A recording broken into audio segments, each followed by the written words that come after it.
کے بغیر ترقی نہیں کی بلکہ تعلیم کے ساتھ ترقی کی ہے۔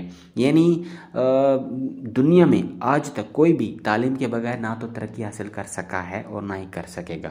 جتنے بھی ترقی یافتہ ملک ہیں، جتنے بھی پاورفل ممالک ہیں، ان میں آپ اگر لٹریسی ریٹ دیکھیں تو 90 سے زیادہ ہے، ٹھیک ہے، 90 سے زیادہ ہے۔ اور تعلیم 21ویں صدی چل رہی ہے، سائنس اور ٹیکنالوجی میں دنیا کہاں سے کہاں پہنچ گئی ہے، اس لیے تعلیم کے جو فیلڈ ہے وہاں پر بہت کام کرنے کی ضرورت ہے۔ پاکستان کا جو تعلیم کا نظام ہے وہ پہلے سے اتنا خستہ ہے، اب اس کو بہتر بنانے کی جو ہے وہ مزید اس میں دیر نہیں کرنی چاہیے، بلکہ تعلیم کے نظام کو بہتر بنانے چاہیے۔ 18ویں ترمیم میں آرٹیکل 25A کے مطابق پاکستان کی حکومت کی یہ ذمہ داری ہے کہ وہ 5 سال کے بچے سے لے کر 16 سال کے بچے تک، جو 16 سال کی عمر تک کے بچے کو مفت تعلیم دے۔ اب اس آرٹیکل کے اوپر عمل کرنا انتہائی ضروری ہے۔ اب ملک کے اندر تعلیم کے نظام کو بہتر بنانے کے لیے چند اقدامات ہیں جو عمران خان کی حکومت کو کرنے پڑیں گے۔ ایک تو یہ ہے کہ آبادی بہت زیادہ بڑھ گئی ہے اور بچوں کی تعداد بہت زیادہ بڑھ گئی ہے، لہٰذا سکولز بہت کم نظر آتے ہیں اور ان سکولز میں اساتذہ کی تعداد بھی بہت کم ہے۔ تو اس سلسلے میں زیادہ سے زیادہ سکولز بنانے چاہیے اور زیادہ سے زیادہ اساتذہ کی بھرتی کرنی چاہیے۔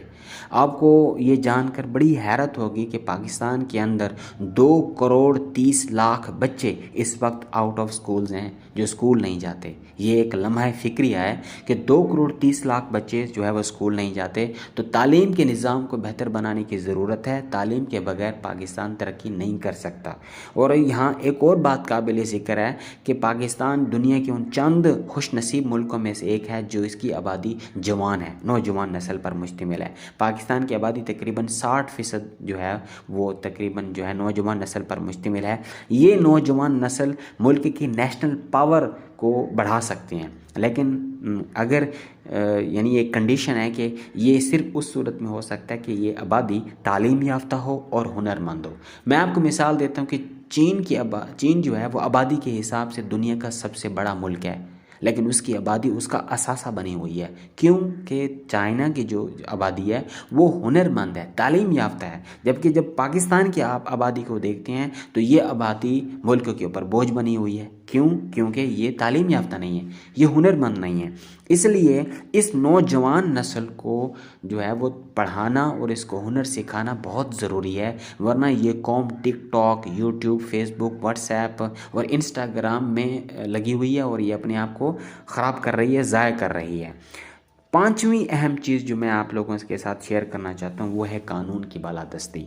دیکھیں، قانون کی بالادستی اور قانون کا سب کے لیے ایک ہونا کسی بھی معاشرے کے مستحکم ہونے کے لیے اور مضبوط ہونے کے لیے ضروری ہے۔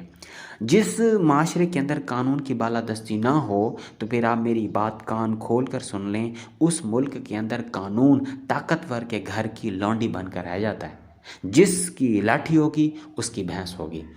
اس لیے اس ملک کے اندر قانون کی بالادستی بہت ضروری ہے۔ اور آپ کو یہ جانتے ہیں کہ عمران خان صاحب کتنی مرتبہ یہ کہہ چکے ہیں کہ میں پاکستان کو ریاست مدینہ جیسی ریاست بنانا چاہتا ہوں۔ تو ریاست مدینہ جیسی ریاست تو پھر اس وقت ہی بنے گا جب یہاں پر قانون کی بالادستی ہوگی۔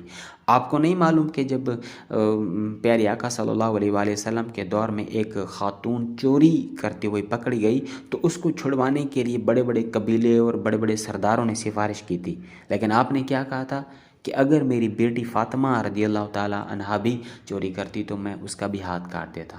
اس کو کہتے ہیں قانون سب کے برابر ہو، سب کے لیے برابر ہونا، چاہے امیر ہو یا غریب ہو، سب کے لیے برابر۔ حضرت عمر فاروق کے بیٹے نے شراب پی تو آپ نے اس کو 80 کوڑے لگائے تھے۔ اس کو کہتے ہیں قانون کی بالادستی ہونا۔ تو قانون کی بالادستی انتہائی اہم ہے، اور میں آپ کو چیلنج کر کے کہتا ہوں، آپ مجھے کوئی ایک ملک ایسا بتا دیں جس نے تعلیم کے اچھے نظام اور قانون کی بالادستی کے بغیر ترقی کی ہو۔ جتنے بھی دنیا میں ترقی یافتہ ممالک ہیں ان میں 2 چیزیں بہت پرومیننٹ ہیں، بہت نمایاں ہیں 2 چیزیں، ان میں ایک ہے تعلیم کا اچھا نظام اور دوسرا ہے قانون کی بالادستی۔ مجھے انٹرنیشنل لا کے ایک ایکسپرٹ کی بات یاد آ رہی ہے جس میں وہ یہ کہتا ہے کہ آپ جانتے ہیں کہ لوگ قانون کی پیروی کیوں کرتے ہیں؟ کہ لوگ قانون کی پیروی اس وجہ سے کرتے ہیں کیونکہ لوگ ڈرتے ہیں کہ اگر انہوں نے ایسا نہ کیا تو ان کو مجبور کیا جائے گا اور ان کو سزا بھی دی جا سکتی ہے، اس لیے لوگ معاشرے کے اندر جب رہتے ہیں تو پھر وہ قاعدے اور قانون کے اندر رہتے ہیں، کیونکہ وہ ڈرتے ہیں کہ قانون جو ہے ان کو پھر سزا دے گا۔ قانون کی بالادستی یہ ضروری ہے۔